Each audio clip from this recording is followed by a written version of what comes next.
কোথায় গেলে? তাড়াতাড়ি এখানে এসো। কি হলো মিষ্টু, এইভাবে ডাকছিস কেন আমাকে? আমার কি কাজ নেই নাকি? আরে মা, তুমি দেখবে এই গরমে আমি আবরাকা ডাবরা করে তুমি যা খেতে চাইবে সেটাই এনে দেব। উমা, তাই নাকি? হ্যাঁ। তাহলে আমি পেপসি খাবো দুটো। পেপসি খাবে? হ্যাঁ। ঠিক আছে। আবরাকা ডাবরা গিলি গিলি ছু ছু। এই দেখো মা, তোমার দুটো পেপসি। দি দি দি দি দি বাবা, তুমি আর কি খাবে বলো বলো? আমি এবার রাবড়ি মালাই আইসক্রিম খাবো দুটো। ঠিক আছে। আবরাকা ডাবরা গিলি গিলি ছু ছু। এই দেখো মা, তোমার দুটো রাবড়ি। তাই তো, দি দি দি, সত্যি সত্যি তো মিষ্টু সব আবরাকা ডাবরা করে এনে দিচ্ছে। আর কি খাবে বলো বলো? এবার আমি 4টে ছাতা ক্যান্ডি খাবো। তাই? হ্যাঁ।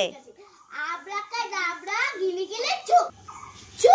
এই দেখো তাই তো, 4টে ছাতা ক্যান্ডি চলে এসেছে। দে দে দে দে। মিষ্টুর জন্য তোমরা সবাই লাইক করো। তোমার